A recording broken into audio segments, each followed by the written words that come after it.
Hey, this is Terry with OXEN Technology. Today I want to talk with you about Windows 10 end of support.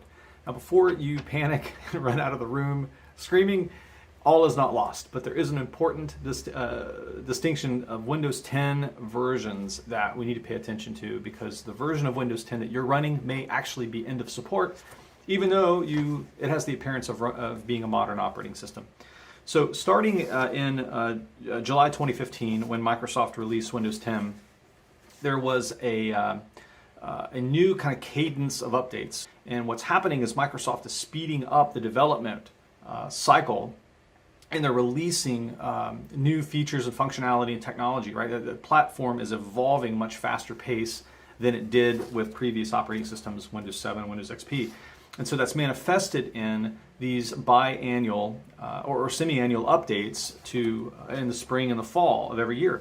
So, since the release in July 2015, there have been a total of 10 iterative updates in addition to the initial release. 10 iterative updates to the Windows 10 platform, and you could be running any one of those 10 versions.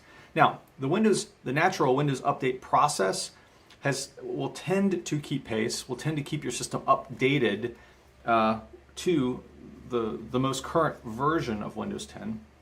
But in some cases, that update process can get stalled out for various reasons, and that's where you may need help to coax that process along and get your system updated properly. These Windows 10 versions, like I said, there have been 10 of them in addition to the initial release. So for a total of 11 versions of Windows 10 that you could be running right now, and only 2 of those are actually supported by Microsoft.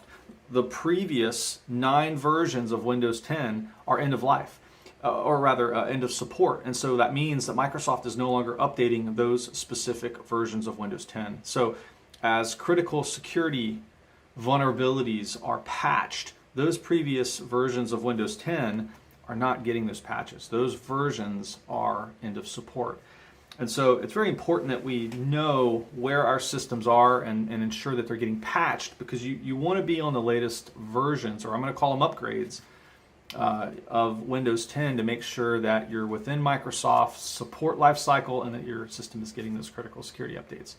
So we're going to leave it at that, and let us know if we can help you if you have any problems with this process. I'll put some additional information in the comments below on how you can look up your version of Windows 10.